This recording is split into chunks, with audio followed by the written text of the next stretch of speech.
Quick one. If you'd like to support us on our journey to 1,000, please do consider subscribing or following this podcast, wherever it is you're listening to this. Thank you. So I would say as well, don't ever look to, that's my career. I need to make money. Everyone does. But if you go in it for the love first, the money will follow. It always does. Danielle Walters is an actress and an incredibly inspiring woman with a story full of grit, determination, but above all, a woman that places the importance of love above any material gain. You have to, I think, in life in general, just do what you love, because you get one life. And yeah, it's good to have money, but that was never my focus ever. I think because of the way I grew up, we never focused on money. It was always about love, commitment to people, loyalty, morals and values, and being good to the people around you. So I'm one of them people. Yeah, I can take a Louis Vuitton bag, but I don't have to. I can take a next bag. I can wear whatever. I don't have to have these things. I'm not that person. If you give me a challenge, I'm going for it 100%. I have had this thing about me from very young, that no one can't ever tell me that I can't do anything. Let me tell you a little story. So we had this. Whoa, hold up. You want to hear that story? Okay, tune into the rest of this interview. So without further ado, this is 1,000 Voices, and here we have Danielle Walters. So hi Danielle, welcome to 1,000 Voices. Very, very, very, very much appreciated. How are you doing today? Hello, Tevin. I am doing very well. The sun is shining in Ham Bay on a nice February morning. So yeah, I'm doing good. Oh, good. Thank you. How are Thank you? you for your... I'm good. I can't complain. Sun's shining as well in nice. Essex. And yeah, but it's cold though.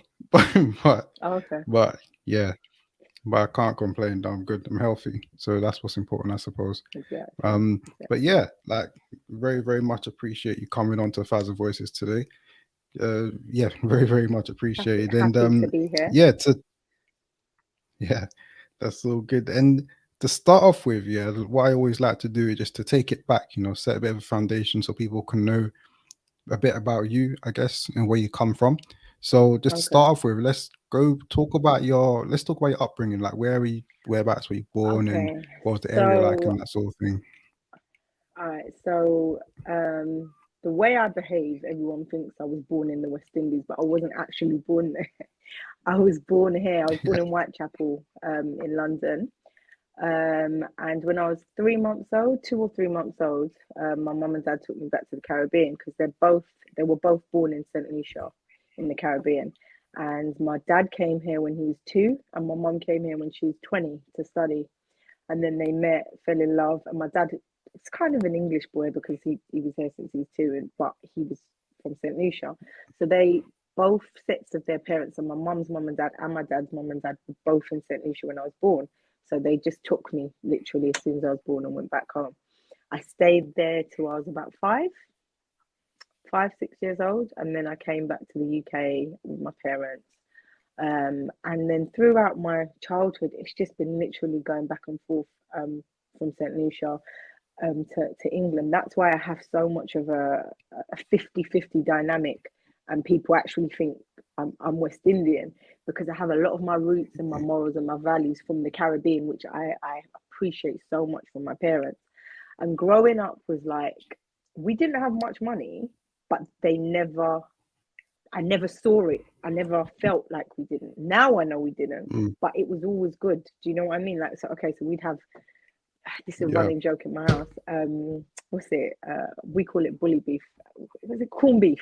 Corned beef, they call it. Yeah, corned beef and pasta. We'd have that all the time. And to me, I still make it now. My husband's always like, we don't have to eat corned beef and pasta anymore, babe. And I'm like, I love corned beef and pasta. So I cook corned beef, and my kids love it as well. But I never knew it was like, oh my gosh, poor people's food, or if you didn't have money.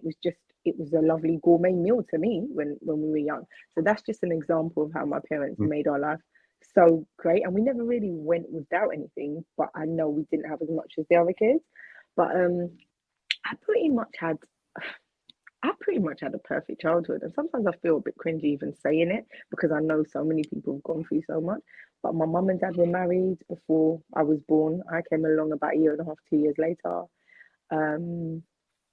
my mum had never had even a boyfriend before my dad. It was like her first love. They were just like, you know, the kind of in love. Like, I don't know if you've watched This Is Us. Have you watched it Nah. on Prime? It's about this No. family, and the mum and dad are just like in love all the time. That was my parents. Um, so I I grew Mm. up seeing that around me, and sometimes even people in my life now are like, "Oh my God!" Like I'll go to my mum's house, and my big 30-year-old brother will lay on my lap, and we'll be watching TV together. And Mm. some people may think, "Huh?" But that's just how we grew up, hugging, kissing, loving. West Indian way. Do you know what I mean? Very jovial all the time, Mm. and yeah, that was my childhood kind of in a nutshell. I didn't really experience anything bad. Just a lot of love around me from a lot of extended family members, and like I said, the St. Lucian kind of vibe to me really like. Okay, for example. There's a lot of friends that I know they won't take out the bins. If they see a spider or cockroach, they will run for the hills. Me, I'm like, there Mm. were bats in my house, like flying around every night. There were cockroaches Oh running wow. around, not because we were dirty people, but because you're in the West Indies. There's cockroaches. My dad would run after a hen and catch it, chop off his head, and that's chicken for tonight. So that's how I grew up. So Mm. I'm not scared of those kind of things. Do you know what I mean? Getting on my hands and knees, scrubbing the floor and stuff like that. So yeah, that was my upbringing. So, but then I had the British side of me that I knew schooling, I knew the schooling system, I knew like the roads, should I say, and all of that side of me as well. So I Mm. had a nice balance of both. So yeah.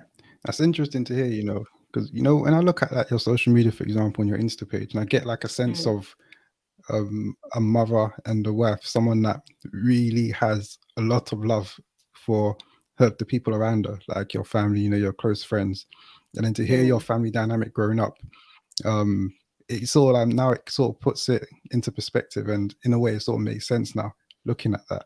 Do you feel yeah. like that was important, like having that strong sort of family dynamic? Was that important, and what sort of Do impact you did that know have on you what? when you were It's younger it as was well? so important. It was so important, and I'm so glad I grew up in that era, like the 80s, 90s era, because now obviously everything's changed. Everything's social media. Everything's you've got to look pretty. You've got to look like this.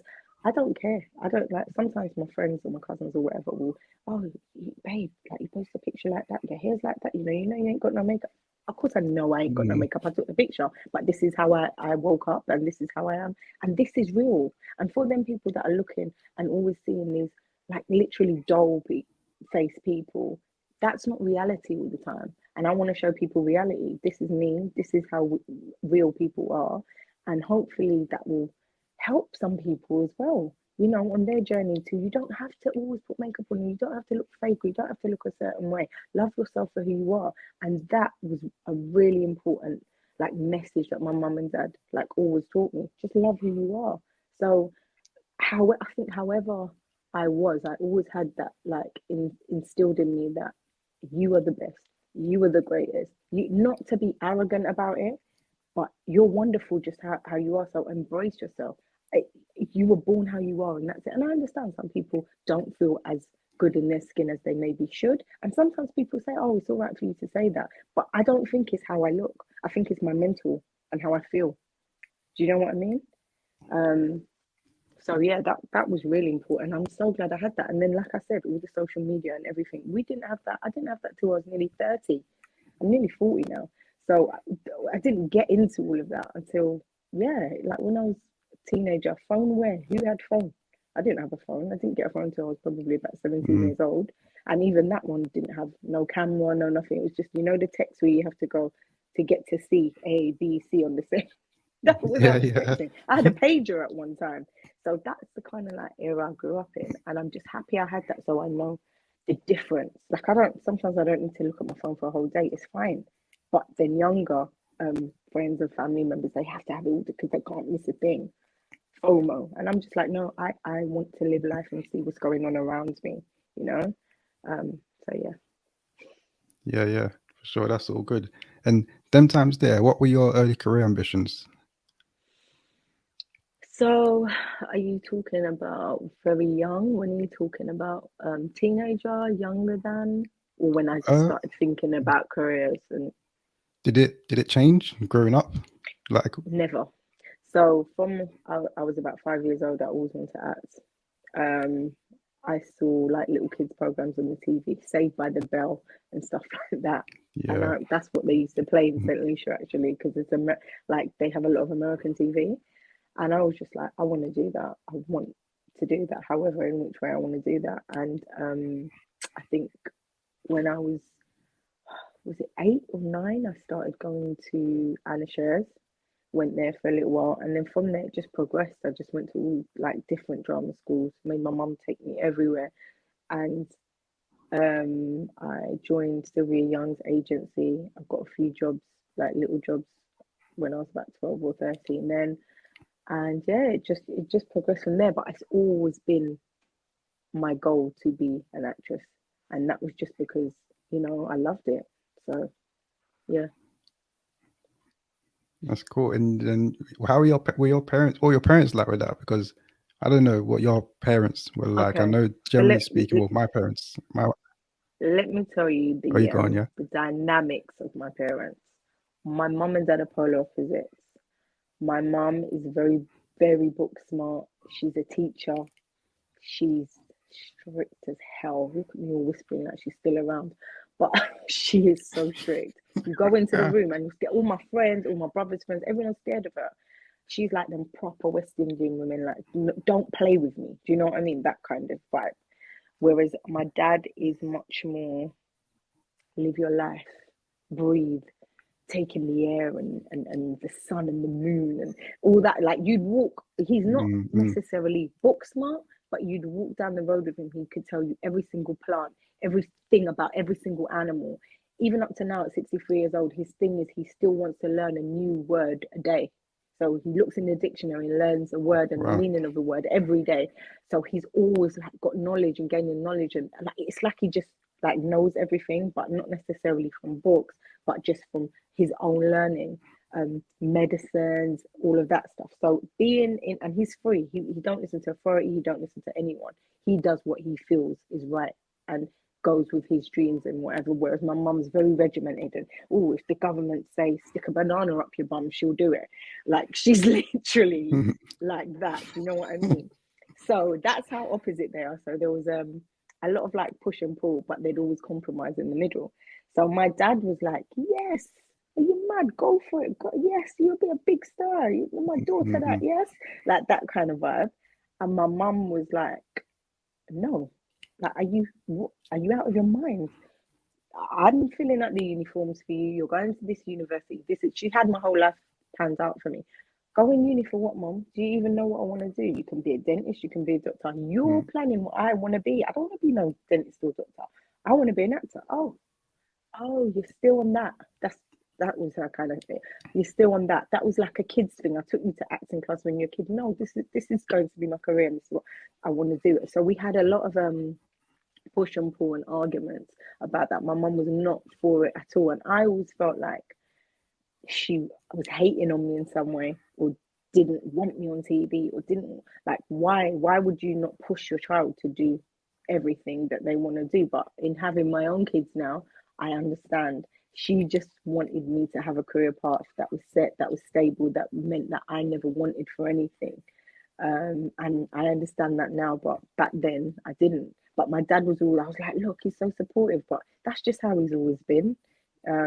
So I appreciated it, but now I understand why my mom was like that. Yeah, so basically she was all against it and my dad was all for it. She fought me the whole way. Yeah, I hear you. And did you go to, did you study? Like, did you go to university and study again, some more So drama or acting and things like I that? never went to university. I'm stubborn as hell. I was like, you want me to go to university? I'm never going to university. So basically, what happened was I had done a lot of acting from a very young age. Um, my first role actually was I went to a drama school called Mojo Theatre and it was all the way in Kent. And bless my mum, she used to drive me every Sunday all the way to Kent, like 2 hours drive, to do my little 2, 3 hours there and come back home. So she would support it when I was younger, but she thought it was like, like swimming or dance or whatever. It's just something to do whilst you're younger to have fun. It's not a career path. But in my head, I was thinking, yeah, I'm going to be an actress. So they had a day where LWT, I don't know if you're old enough to remember LWT. How old are you? Nah, I'm 28. How old are you? 20, no, hell no. I'm tw- So there was this TV program. A lot of your listeners will remember this TV channel called LWT, and it's now ITV Channel 3. yeah, Yeah, so it was London weekend television, so it would come on the weekend, and there were all different types of shows. And there was this show called Love Bites on a Saturday, and they were going around all drama schools looking for different kids to act in it. And I got picked out of my school, out of everyone, to be one of the people in this new show. My dad came with me. I remember it really clearly, and I was really excited, and I did. And they went around to all like different drama schools in London, outside of London, and they came to watch us like doing a little acting performance, and they picked me out of everyone. Yes, we want her. So I was like, yes. Went to this, big studios with my dad and everything. It was quite overwhelming, but also I was so excited. And when I did my first day's filming, I was just like, this is what I want to do for the rest of my life. I got paid my little, I think mm, it was like £100 or something for the day back then. yeah. And yeah, I loved it. I loved it. And that was my first job. And from there, I just haven't looked back. And when you So, asked so me you've about been, dramas, go on, go on, go oh on. no, no, sorry, go on. I was going to say, when you asked me about drama school, that was my first ever role. But then I went to a lot of drama schools during my teenage years and like drama clubs and stuff like that. But what seemed to be happening, like, I got an agent, and every time I'd go up for a role, it was like, oh, she hasn't gone to a drama school, she hasn't trained, she hasn't trained. And now in 2022, that doesn't matter. If you're a good actor, you're a good actor. They hire you from what you can do. But back then, it was like, your credentials, what have you done before? And it was like a kind of circle that, well, I need the experience to get the jobs, but then I can't get the experience if I haven't got the job. So what do I do? So I kept experience that through my teenage years, and I'd be getting little jobs here and there. But anytime I'd go for the big things, like, okay, give you an example. There was a show on Channel 4 called Sugar Rush. You were probably in your teens when it came out. I don't know, late teens. And I went up for that, and I got down to the last two people. And again, they had a meeting. It was like, well, she hasn't trained. She hasn't gone to professional drama school. She hasn't this, she hasn't that. She hasn't done enough. And I was like, but I'm right for the part. Just give me a chance, kind of thing. I've got it this far. You obviously like me. Give me a chance. But they didn't. After that day, I just said, you know what, I'm going to have to train. So I enrolled in drama school. This was after I had my son, by the way. I know we're going to get into that. But I enrolled in drama school. And because I had to work in the day to support my child, they were the only drama school that did evening classes. So they did 6:30 to 10:30 every evening. So that fitted with what I needed. So I'd go to work, do a full day's work, go straight from work to drama school every day till 10:30. And that was my life for like 3 years. And that was the poor school in King's Cross. And then when I had trained there, I got like a West End agent. They came to see like it's called like oh, I can't remember the name, but it's a night where everyone performs like a 2-minute piece. And then if they like you, they contact you and say, yeah, we'd like you on our agency. And I got a West End agent called Waring and McKenna back then. And yeah, from there, it just went from strength to strength. I got the bill, Gavin and Stacey. I just started like getting stuff after that. So yeah. That's it. And that's all good. But you know what? Yeah, because it sounds like you've been working pretty much full on since you was a teenager on this, which Yep. is obviously very Yep. tough. On this. And and Yeah, in the midst of that, well, quite young, you had your son quite young as well, whilst you're trying to work and I you're did. going, drama school in the evening and trying to balance everything, which must have been tough. Mm. What was that period like for you? How was that for you? All right. So yeah, I had my son when I was 18.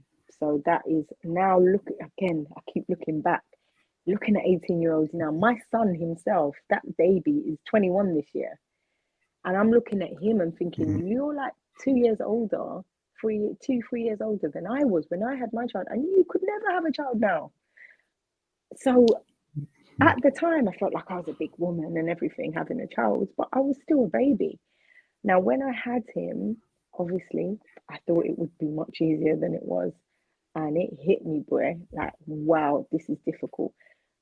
But all through it, when I got pregnant, obviously the whole family, everyone's in shock. Oh my God, you know. And back then as well, 20 odd years ago, it was such a shock for someone that's just, I hadn't even left school. I was writing my A level exams when I had a big belly in front of me doing the A level exams. So I was still technically in Mm. school when I was pregnant, and then by the time I had him, I was 18.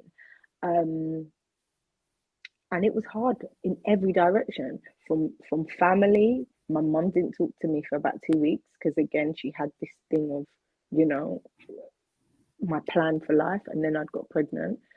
um and to tell the truth, if I'm honest with you, I know I'm not saying crap, but I planned my child. It wasn't like, you know, people are like, oh, it was an accident. No, I wasn't on no contraception. I knew what I was doing, and I wanted a family.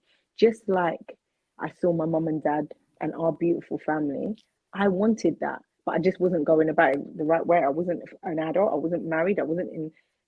It was a stable relationship. I'd been with the guy for about a year. His dad, Janae's dad. But it wasn't right at the time for me, but I thought it was anyway. And I thought I could do it all. Still, at nearly 40 years old, I still think I can do it all. I can have a baby, I can act, I can do this, I can do that. So I had him, and then I refused to let my son be a statistic. I was like, I'm not going to be another black mother that's going to be on benefits, that is going to be on the bus with her pram. Not that there's anything wrong with it, but I'm not going to be that person. So Mm. that my family, my friends, and everyone, I told you so. Look, she can't even afford food this week or whatever. She's asking people for. No. So I did everything in my power to make sure this child had the best life, better than any other child. He he went to Disneyland in not in LA, in Orlando. He went to St. Lucia. He went to Barbados. He traveled the whole world, and it wasn't just about what I could get him. It was about showing him culture and life. So I wanted to make sure he had a variety of life. So growing up, he saw things. So we'd go to fancy restaurants, we'd go to normal restaurants. Like I said, he'd travel the world, he'd have nice clothes, he'd have everything. And before he was born, I made sure I got my driving license as well. So I was 8 and I took my driving test and I passed the first time. And I don't think it was a happier day than that, because I was just like, yes, like I've got that. Because I just thought, if I fail, then he's going to be born. I'm going to have to be trying to do my driving test whilst he's born, which will be difficult. So I just wanted to pass before he was born. I did. I got myself a little silver Ford, and Mm. it was amazing, because it wasn't a great car, but it was like mine, and I could drive my son around, and I was independent, and that meant the world to me. I didn't have to ask anyone for anything. I could go somewhere, leave when I want, and I've got my car. I had a job at the time. I was working like part time in H&M or something, whilst I was doing my acting gigs as well. So I saved all that money that I was making and was able to pay for driving license, get the car and everything. And I think I was really responsible for an 18-year-old um, at that stage in my life, looking back and seeing everything I did and how I structured myself to make sure that my son had the best life. I think that I didn't ever drink, didn't smoke, wasn't one of them teenagers that was always like, out on the lash, as they call it, or whatever. I was all Mm. about my child, making sure he's safe, secure, and has the best that he can, and working and making money. That's all I was about from day dot. Um, and I guess a lot of my friends were like, "Oh, you're missing out on life. Come on, come out with me." But to me, that wasn't exciting to me. Yeah, I'd go raving. I met Janae's dad, my son's dad, at a club. He was at MC or whatever. So I would go out, but it wasn't like it was their life. They just worked to go out and rave and get drunk. I had bigger plans. And I would sit there and try and structure, right, what's my next move with my acting career? How am I going to get this job? How am I going to meet these people? How am I going to connect with these people? What am I going to do next, you know? Um, and it was all about him, and it was all for him, and I just wanted him to have the best life. So, and my plans hadn't changed because he was born. I was still going to be an actor. I was still going to do what I'm doing, and I just Mm. knew that it would be a little bit more hard work now than it may have been before with a child. Because even up to now, in a lot of the jobs I go to, a lot of the actors don't, they just don't, actors and actresses, they don't have kids, because it's the type of life we live. You're away for 3 months here, 6 months there, filming in LA, filming there. It's not conducive to having children, but maybe after you've kind of, you know, established yourself, because you can take them with you and all sorts. But when you're just trying to make it, It's very hard to have children and do this job. Yeah, I can So yeah. imagine. I got a friend, one of my good friends. Yeah, he's an actor, and he's Mm. been more recently. Things have been going quite well for him, but I've seen the grind. Like I've seen what he's been doing and how he's been working to try and get gigs and all of that. And he's been to a million auditions and then been rejected and felt Yep. like he's got this part, then been rejected last minute. He's done the thing where he's been on set and then whilst you're on set, you're gassed. You're like, yeah, I'm ready to go. And then the director's like, okay, you, step to the side. He's not in the shot anymore. And I've seen Yep. how hard he's worked, and now things are working. And I feel like to succeed in that world, especially when you're on the come up as well, it takes like a certain type of drive or character to really push through all of that. And then what's interesting is that on your 100%. side, you were doing that and you also had your son and you were young at the time and working a Yeah. second job at the time, so you're doing a It lot, wasn't just a balancing a lot second of job, things at the same Seven. I had time. about 3 jobs. I was an estate agent. I was working in H&M, M&S. I at one point had my own drama school that I was running as well. Like I was a hustler. I was doing everything. I bought a car wash at one point. Was making people run the car wash, and I was just taking the Mm-mm. profits. I had a car lot, like so many things. But it was just all about what can I do to bring in income to make sure that I've got enough money to give myself space to still, have my acting career. Because that my child and my acting career was my main priority, and that was it. But it was Where did you difficult, and say I that think drive without my come from? parents, go it's just how I am. I am not like I don't think the I think the most person I'm like in my family is probably my dad, but I'm not like any of my other family members. Not that they don't have drive, but both of my brothers, I've got 2 brothers, they're very laid back people, like completely laid back. I'm like, sometimes I get called a monkey on crack because I'm just like constantly going, going, going, going, going. What's next? What's next? Okay? I need to do, and I'm always getting stuff done. And I don't know where I got it from, but I just think I've had it from when I was born. My mum said from 8, 9 months, I'm already trying to get up and walk and walk and walk. Calm down. You can't. Your back's not strong enough. No, I'm pulling up Mm. on the sofas at 8 months trying to walk, and that's just always how I've been. I always want to push myself to the next level. I always want to get better. I want to do. Okay, I've done that. I've succeeded in that. What's next? What's next? What's next? And I just don't feel in life anything should be able to hold you back from that. Your kids, like anything that's going on, to me, there's always optimism, there's always hope, there's always a new day, there's always tomorrow. All right, I failed in that casting, or I failed doing that driving test, or this didn't work out great for me. But do you know what? Tomorrow I'm going to get up, I'm going to work harder. If wake up at 6 o'clock, I'm going to wake up at 5 o'clock and do another hour on my script, so that when it's time to film it, I'm even better than I was yesterday. So there's always hope. I feel like every day is a new opportunity, um, for some a new door. You just never know what will happen. So that's why I've never given up. Down times, up times, whatever it is, I'm always, because if you don't give a chance for tomorrow to come and you're like, oh, it's all doom and gloom, I failed. How do you know what will happen? How do you know what you're missing tomorrow? Imagine if I gave up all these years there were years I never got cast. Okay, maybe not years, but there was a period of time where I wasn't getting castings. It was difficult for me. I went for maybe 50 castings in a year, 60 castings in a year. Some of them I got called back, and I'm thinking, yes, it's between me and the other girl. The other girl's always getting it. So I felt like sometimes this, how many times am I going to go to castings? And it's the physicality of getting to the castings, getting someone to look after my son at the time, then paying to get to the castings, going doing the castings, going away, and then going, oh yeah, I want to see you again. So you got to do it all over again. Mum, can you look after Jay, Dad, Auntie, this one, that one, to go back again and maybe do that 3 or 4 times for them to just go, no, sorry, we picked someone else. And you don't get, it's not like you get paid for any of these. So I've just lost maybe 60, 70 quid on travel, maybe more than that. Also, either I'm paying a babysitter or getting family members to, and still didn't get the job even though, and that happened time and time again. But if I gave up, then chewing gum wouldn't come, would it? Because I wouldn't have been there to take it, to get the role. So there's always something better around the corner, and you can't give up, because I went to LA for a period of time in my career when my son was still quite young. He was 8, and I said I've got to try and make it in America. I had no plan. I just went. I'd saved up about £10,000 of my own money through acting jobs here, and I just went, and I went for 3 months, and I had an agent out there, and he said you can never give up, because it's the same thing what I was telling you. There's people giving up on acting every day, and it just gives you a better chance. If you're the one that you're just one that went to the side. You have to keep on and on and on, because you never know what tomorrow is going to bring, what casting will come tomorrow that will be perfect for you. And if you're not there to go for it or to take it, then you'll never get it, will you? So just keep going.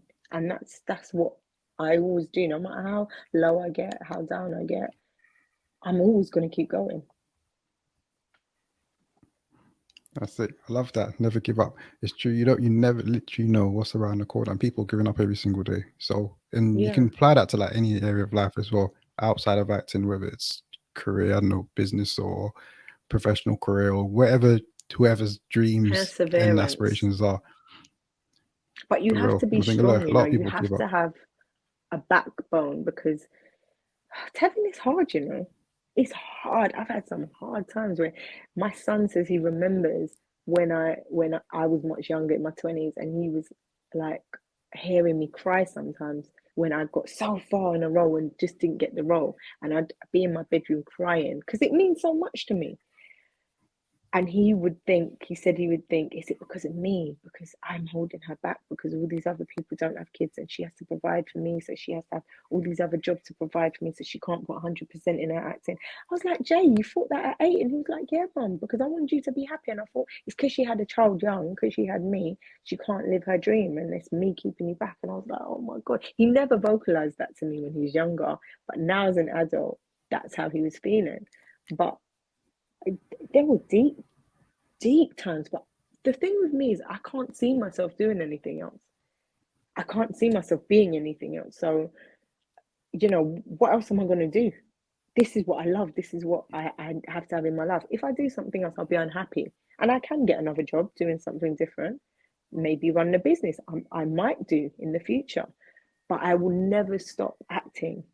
I'll always have my side hustles, but I will, even if it's doing a cameo in the Herne Bay Theatre down the road, whatever it is, it's acting. If it's Mm. acting, I'm doing it, you know?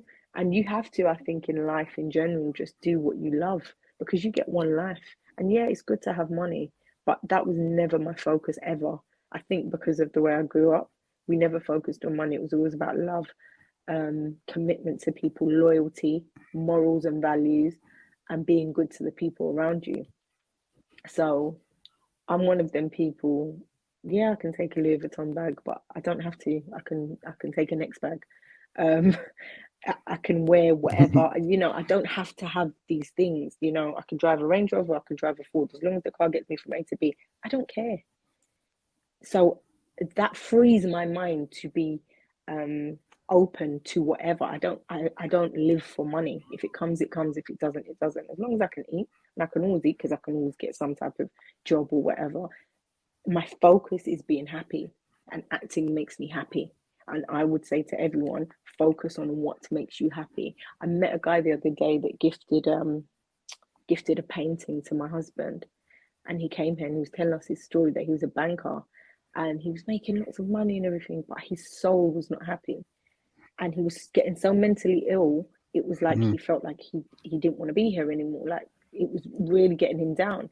So he gave it all up, quit his job, everything, and just started painting, doing what he loved. And now he's selling paintings and pictures to people for thousands and thousands of pounds, celebrities and everything.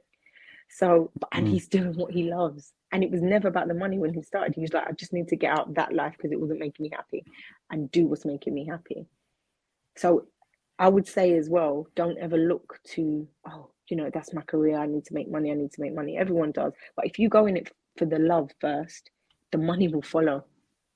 It always does. That's it for sure. For sure. In your acting career, what would you say was your Hmm. first big break, and how did that come about? My first big break. Mm. So I don't know about big break because I've had loads of different parts, but I think my biggest job to date is chewing gum. That is the biggest job I've done. Um, how it came about. So my agent said that there's a reading to do. There's this new writer and she's written something, and basically a reading is where it's a rehearsed reading. So you go in, they hire actors that kind of fit the part of what they're looking for.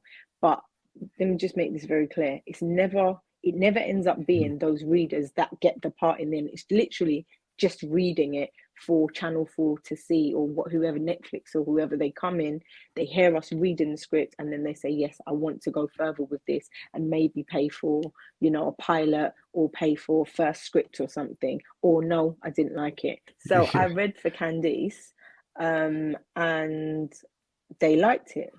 The Channel 4 liked it. They said they want to put some money into a pilot. So we did, I think it was like a 2 or 3 minute, it was called a blap. So it was like just a tiny snippet of what chewing gum would be like. They wanted to put that to see the feedback they'd get from people, to then see if they should actually make it into a show. Once we put out the blap, oh my God, everyone loved it, commented on it. We love it. We want to see it more. I was actually pregnant with my daughter then. So it was my second child when I did that blap. But she wasn't pregnant, the character. I feel like I'm always pregnant, but yeah, I was pregnant, and they got no, because the second series of chewing gum, you probably don't know this.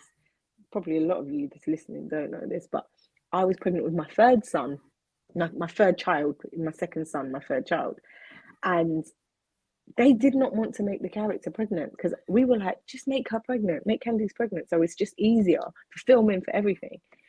Nope, they didn't. So the character was not pregnant, but I was pregnant, like 8 months, so very heavily pregnant. So I had to be Wow. doing things that Candice was doing as a 20-odd-year-old lady that wasn't pregnant, as a 30-odd-year-old woman that is.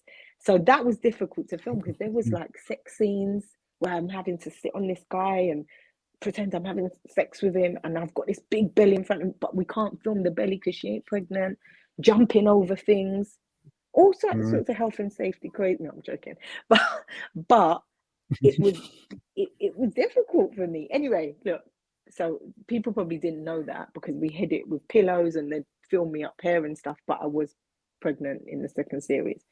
But back to the blaps, we did the blap, received it so well. Channel 4 said yes, we're gonna go with it. Now, out of the whole cast that read, they only the people that actually ended up getting the parts of the people were me as Candice and Maggie Steed as my grandma, the lady that played my grandma. She did the reading as well. But everyone else they had recast. So, and I tell you what, I fought for that damn part, man.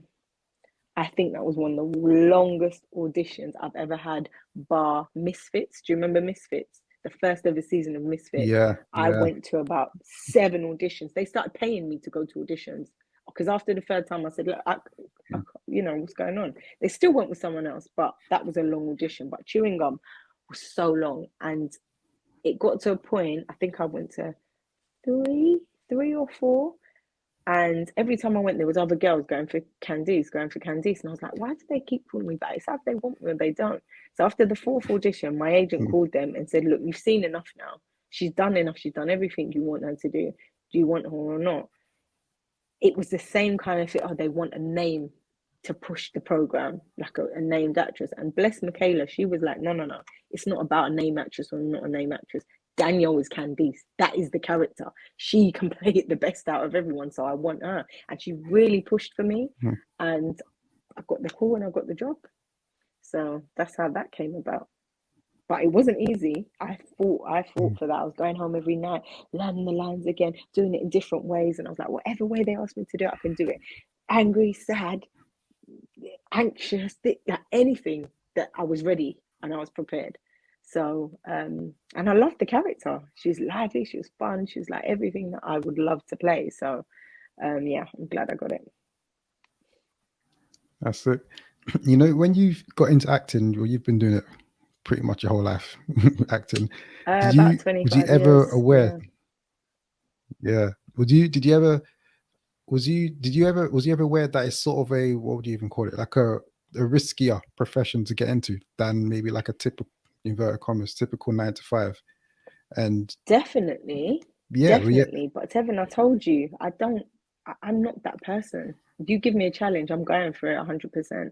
I I have had this thing about me from very young that no one can't ever tell me that I can't do anything. Let me tell you a little story. So we had this career advice, career services in school. I don't know if you guys still have that or still had that in school, yeah, but there was this class that you'd have 1 hour a week where they discuss what you want to do, what you have to do, and you need to access that kind of career, this and that.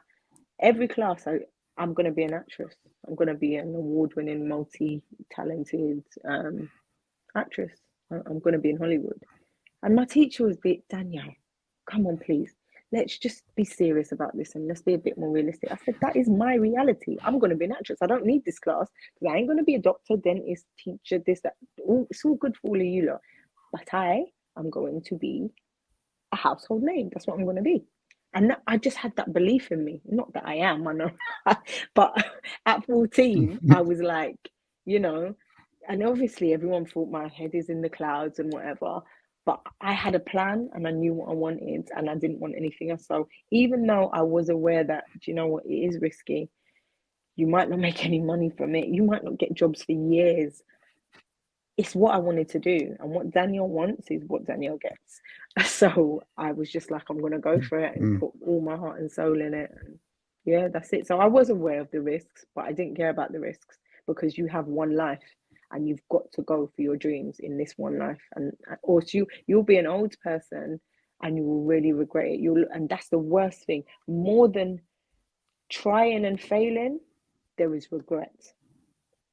And I have, family members, aunts, uncles, and stuff that are in their 60s now. And there's a lot of regret of what they could do, the opportunities they had in this country coming from the West Indies and not taking them and just kind of wasting their life where drinking and laying around with their friends and this and that. And they had dreams, but they just never pursued it to fulfill it. And you can't fulfill a dream if you don't put in hard work and you push for it. So yeah, I was aware of the risk, but I was also determined that I was going to make this my career. Optimism, Tevin. yeah, cool. Optimism. You sound very optimistic, so that's real good. Uh, when you get roles, yeah, when you get Mm, roles, how do you yeah. approach roles that you get? Most of the time, what happens is the agent sends you something called sides, and it's just like snippets of what they want you to perform for them. But it's good when they send you the whole script because then, if you have time, you can read the whole script and get a sense of the whole world of the person. So not just what they're saying in that 1 page or 2 pages, but what happened just before that, what's happening after that, what is their relationship with their sister who's in the scene with them, do they like them, do they hate them, have they cheated on them with their husband, what is the relationship and what's the world. That's the first thing I look at. And then after that I read the sides again and again and again and again and try and learn it as best as possible, and then just make lots of notes on the lines, what she's saying, how she's feeling at that time.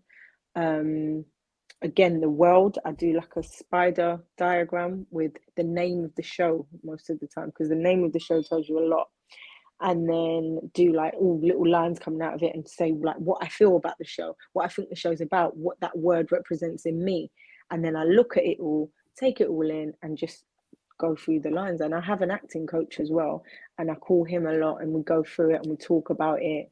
And yeah, that's my kind of process. And then I film it, and if I don't like it, I film it again and again and again. Sometimes I do like 50 takes on one scene until I'm happy Mhm. with it.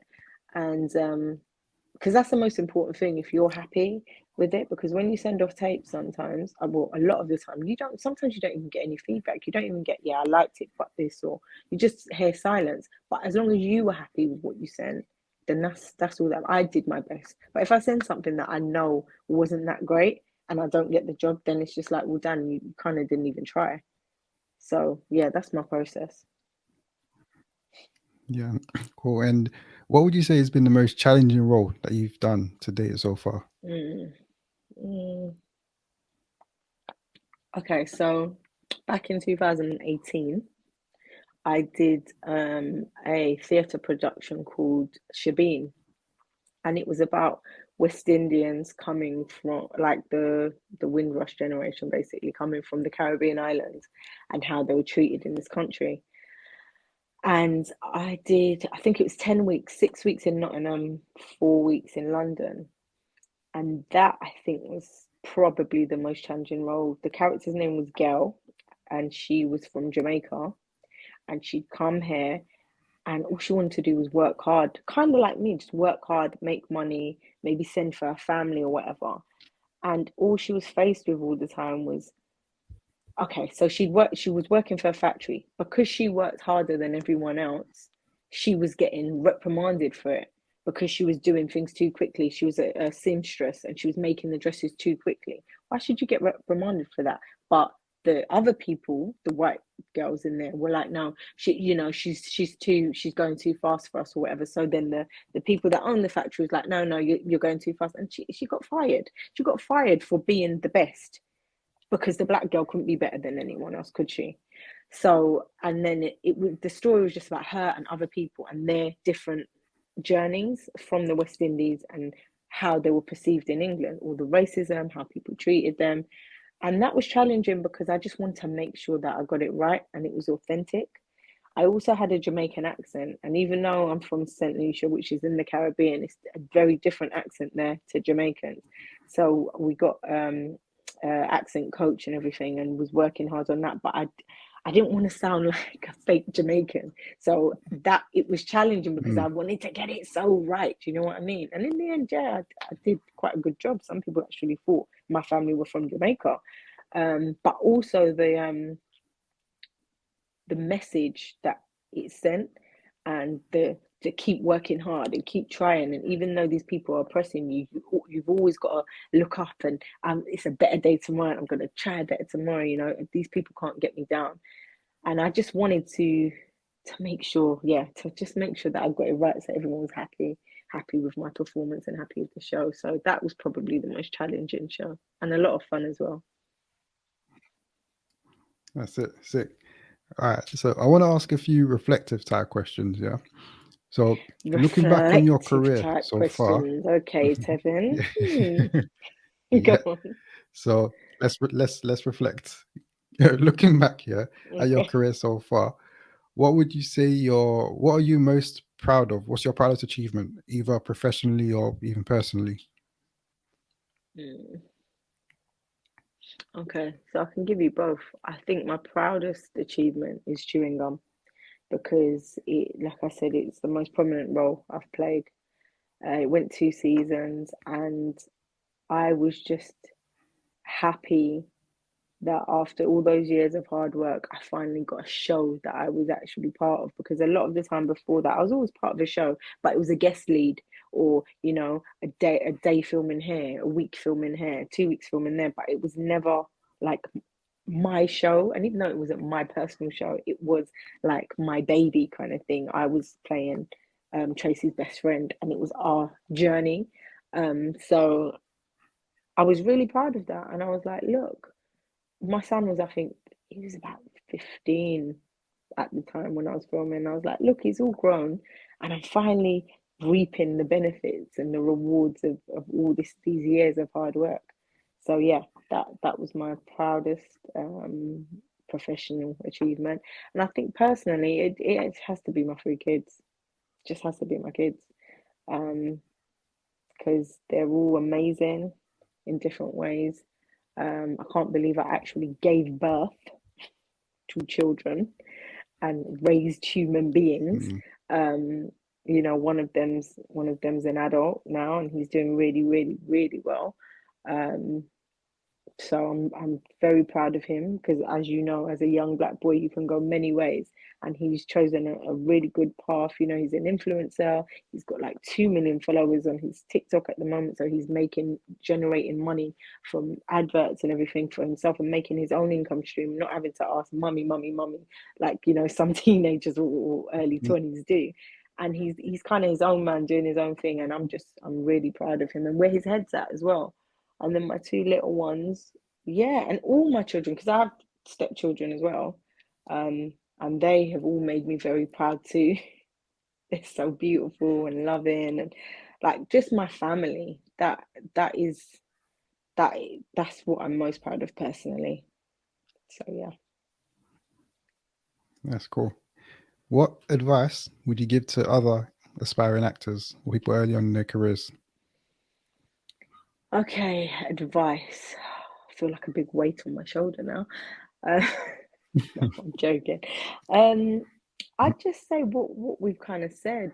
Just you have to just persevere because it's not an easy career. It's not like a career where you can say, okay, I'm going to do 5 years in university, and when I come out of it, I'm going to have these qualifications, and I can be this or I can do that.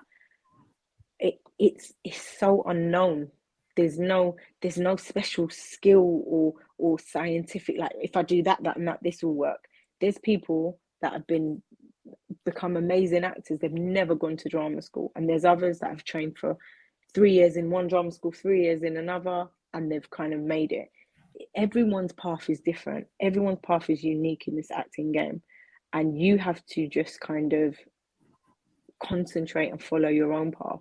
Be your own competition. No one else is your competition. Don't watch what other people are doing. Just do you. And every day make yourself better than the day before. Sometimes just pick up a book or pick up a script and just learn the script and perform it to yourself in the mirror or record it and look back, critique yourself. Okay, this wasn't very good. That wasn't. Do it again. Make it better. Work on your craft every single day, even if it's 10 minutes, just reading something or even just watching a movie. Oh, I liked his acting in this. Oh, he was really good. She was really good. Everything you do, make kind of like revolve it around the acting, and don't give up because you'll get so many knockbacks. Trust me, it's not an easy pathway. It's just like, oh yeah, like everyone thought after chewing gum, you've made it now. That's it. You're just going to get loads of work. It hasn't been like that. I had two kids under 3 years old when I finished chewing gum. I'd had my first one. I always say my first one. My second, but the little one when I in my and the black. And then 2 years later, a year and a half later, I had the little boy. So I had two kids under three, and I had to give up about a year of my time just to like make sure they're all right. They're really tiny. Do you know what I mean? And Mm, I went back into it, and it wasn't easy. It took me a while to get like a role, and then I got the Shabeen thing after my son was born. It was hard being away from him, but it's just my mm, point is that it's not easy. You don't just go and maybe if you do 10 castings, get one. You might do 50 and you might not even get feedback. You've just got to continue doing them, and mm, don't see it as a, oh my God, oh, I've got another tape that I might not get. See it as another opportunity that today, three more people that didn't know me before are going to know me. And I'm going to do this tape to the best of my ability so that even though I don't get this one, they'll remember me for next time. And everything you do it 100%. Never ever. I always told my son this when he was growing up. Never do anything 50%, even if it is working in M&S or H&M or Next or whatever. Whatever you do, give it 100% because then you'll take that through your whole life and your whole career with everything you do. So yeah. So my advice is just keep working hard, keep persevering, and just don't give up. that's it. That's it. And last question before we go into some quick fire questions, what do you Mm. want your legacy to be? Oh gosh, it's a deep one, Tevin. Um, I just want people to remember me for a funny, jovial, outgoing person that always took life by the horns and just really, really went for it. Um, I want my kids to always tell stories about how happy I made them, how funny I was, and just I think the optimism again. I know I keep using this word, but I want my legacy to be that she really lived life. She did not stop. Like she did so many things during her life, and she really made the most of the time that she had here. That is the legacy I want to leave. Sorry. Cool. That's it. That's it. That's cool. Perfect. Thank you so much. Very, Go on very then with your interesting quick fire to hear your story. questions. Thank Yeah, you. let's move into some quick fire. So let me get them Fine. up here. Here they are. So Okay. we'll do 20 seconds per question. I think the first few questions are a bit easier 20 and then seconds. they get a bit Okay. deeper, but just whatever comes to your head first. We'll All just right. go with Well, that. I'll be as quick as I can. Go on. Cool. Cool. All right. First question. What's your favorite movie? Favorite movie between Fruitville with Michael B. Jordan and Life of Pi. Life of Pi is an amazing movie. Like one of the best I've ever seen. Cool. All right. I'll check them out. All right. Second question. What's your favorite book? Without a doubt, A Piece of Cake by Cupcake Brown. You have to read that book. It's about this girl that grows up and she gets into prostitution at like 11 years old or something, and like what she had to go Mm, through that period of time in her like teenager years. It's just an unbelievable story, and it's a true story as well. So I'd recommend that book. all right. Perfect. All right. Third question. What's a song that you can never get bored of? Mm. Has to be "Pump Me Up," yeah, by Crossfire. It's a Bayesian group, and it's like, yes, you know I'm addicted. Hey, it's like it's a soca tune, and I cannot get enough of that song. My daughter's always like, "Mummy, again." I'm like, "Yep," and again and again and again. That's it. I feel like I've heard that song at Carnival before. Maybe I'm wrong. You I don't hundred know. percent, But hundred yeah, percent. cool. Look out, pump me up. Cool. All right. Next question. If you can only eat one food for the rest of your life, what would you pick? Oh my god, it just has to be any type of chocolate. Any type of chocolate. Just chocolate. I'm obsessed with chocolate. Cool. Good Or choice. corned beef and Next pasta. question. Oh, Go yeah, on. yeah. Can't forget the corned beef and Yeah, pasta. yeah. How do you start your day? Okay, so most days, I get up, have a shower, meditate for about half an hour, and then it's just straight into kids, get up, making breakfast for the kids, getting them ready for their day, and dropping them to school and stuff. That's mostly my days. Saturdays and Sundays, I get up, still get up early because you know your body's in this body clock. I still get up quite early, maybe about 7, and then but don't I'm not so let's do this, let's do that. I give myself a break and we just kind of chill and make pancakes and stuff like that. So yeah. Perfect. All right. Next one. Name 3 people that inspire you. Okay, my mother first and foremost. She's going through cancer at the moment, and it's really, really difficult for her. But she never complains, and she's just so strong. So she inspires me 100%. Um, my son inspires me because, like I was just saying, I look at him and I think for 20-year-old, you've got your head really screwed on.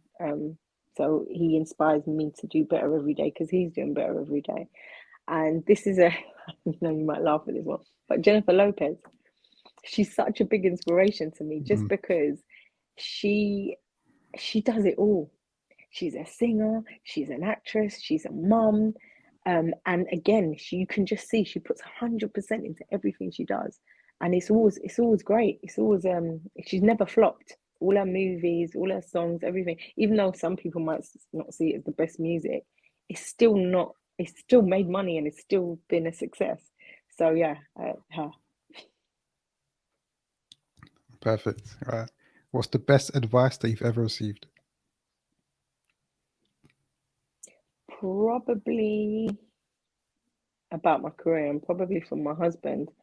Um, he said to me, "What other people think about you is not your business." Because there's a period of time it was like, oh well, this one might not like what I do, that one might not like, and you can't keep pleasing everyone else. What you need to do is just put your head down, like you're swimming to the end of the lane when you're in a swimming pool, and don't look at anything else. Just hold your breath, put your head down, and swim to the end of the lane. When you get to the end, you'll look up and you'll be like, wow. Basically, put your head down, do the hard work, and once you look up, you'll see all the fruits of your labor. that was the best advice. That's it. That's real good. Mm. All right. Next one. If you were to dedicate the rest of your life to one charitable cause, what would you pick? Does it have to be a charitable cause that's out now, or can I just say anything? Nah, it can be anything. Okay, so I basically it would have to be something to do with like young vulnerable kids that have been abused or come from neglected homes, and in poverty and stuff. It would definitely be something like that, because I feel like being privileged by having such a good upbringing and background, there's a lot of kids that don't have that. And I've heard a lot of stories from friends and colleagues and stuff that have not had that and have had terrible upbringing. And I think as a child, that's your foundation. So if you don't have that, they're the most vulnerable people that you're supposed to be looked after and protected. And if there's people doing harm to you, it affects you for the rest of your life and you don't have a life. So I would like to help all those children that are going through that and put them in safe environments. So yeah. Perfect. All right. Last two questions. What's the Mm-hmm. kindest thing that somebody has ever done for you? It'd probably have to be my brother. So I've got two brothers, a younger one and an older one, but he's not older than me. He's just the older brother. He's a couple of years younger than me. We went about 4 or 5 years ago. We went to a So Solid concert because my husband was performing there. They'd reunited and everything, and they were doing something at the O2. And he's always been a So Solid fan. So he was just not, it was just his brother-in-law being there, but it was just the whole So Solid crew. And he was so looking forward to it. And he came with his girlfriend, and I came obviously to support my husband. We were in the crowd, and a fight broke out in the crowd, and I lost my purse. And I couldn't find it, and everything, it was just gone. And I was scared that I'd just got a brand new Mercedes, and I was scared that someone would get the key, go out in the car park, and just go like click click, find the car and drive off with the car. I was so petrified. So what he did was he went outside in like February weather, freezing cold, nearly snowing, and just stood outside the car for the whole concert and let me and his girlfriend continue to watch the concert. And just stood outside just to make sure no one could come and steal the car, literally. And he really wanted to see it, but he kind of like sacrificed himself to just go outside to make sure no one stole my car. I found the key in the end. Someone handed That's it in, so no one would. But I thought that was so kind, because it was something he really wanted to do, and he gave that up to just stand outside in the cold at night, just protecting my car. So yeah, that was really lovely. that's so sick. That's so good. That's such a, what would you even call it? Like a proper loving gesture. Proper. Unselfish Like to give thing up. to do, and that's how he is all Yeah, over. But yeah, I was like, wow. But yeah. that's real good. And last one. What's one thing that people don't know about you? Way. It's quite a few, but okay, so I'll tell you maybe a funny kind of quirky one that you'd be like, what? I love dried Weetabix with butter on top. Just What? Weetabix, and I get What? thick butter Yeah. and I put it on the top and I eat it just like that with butter on top. And everyone that my cousins and my husband, when he first met me, what kind of madness is that? But it tastes good. Try it. Hmm. What? How did you even discover that? So probably when we didn't Yeah. have money, maybe my mum and dad had butter and they had Weetabix, and they just said, "Here, here's the breakfast or whatever." I don't know. I can't remember the exact time Mm. or when I first discovered it, but it's probably something to do with that. But again, they made it so like, "Oh yeah, this is nice, this is good," that I ate it. But then my brothers don't eat it, so I don't know. But yeah, I love it. Cool. Cool. Definitely interesting. One Yeah. to note down. Cool. All right. So that's that. That's that. One time with voices. Oh, Thank you so much for coming to the thank podcast today. you. Really, really really appreciate you coming on today. And you know what? Yeah, Oh, just from speaking with you today, yeah, I'm not, I'm not surprised that you've achieved what you've achieved in your career so far, because you come across as someone that's very, very driven, very, very hardworking, and you got good energy as well about you. You're probably someone that people thank really you. gravitate towards, and I guess that's helped you in your career as well. So thank you so Yeah, much. Like, really yeah, it appreciate your definitely time has. today. And thank you for Yeah, your time, before we Kevin. wrap up, Oh, Yeah. thank you so much. Before we wrap up, you got any well, a couple of things. Any closing remarks, any last remarks, and also where can people find you if they want to find you? Um, Probably the best place to find me is Instagram.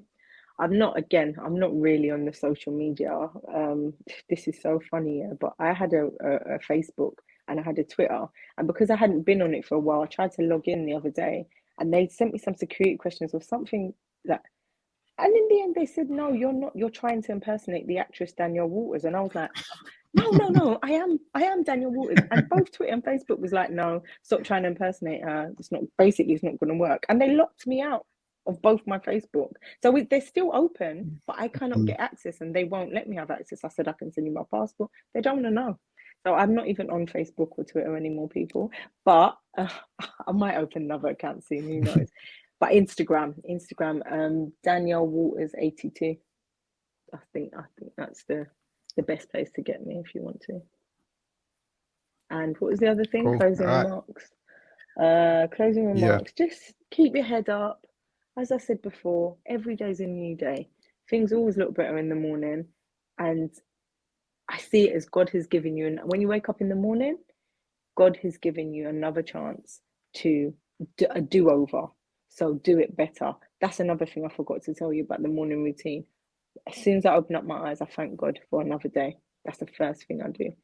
Because you never know, do you, when it's your time and God's gifted you another day, and that's the most remarkable thing ever. Life and breathing is the most remarkable thing ever. Everything else can come secondary.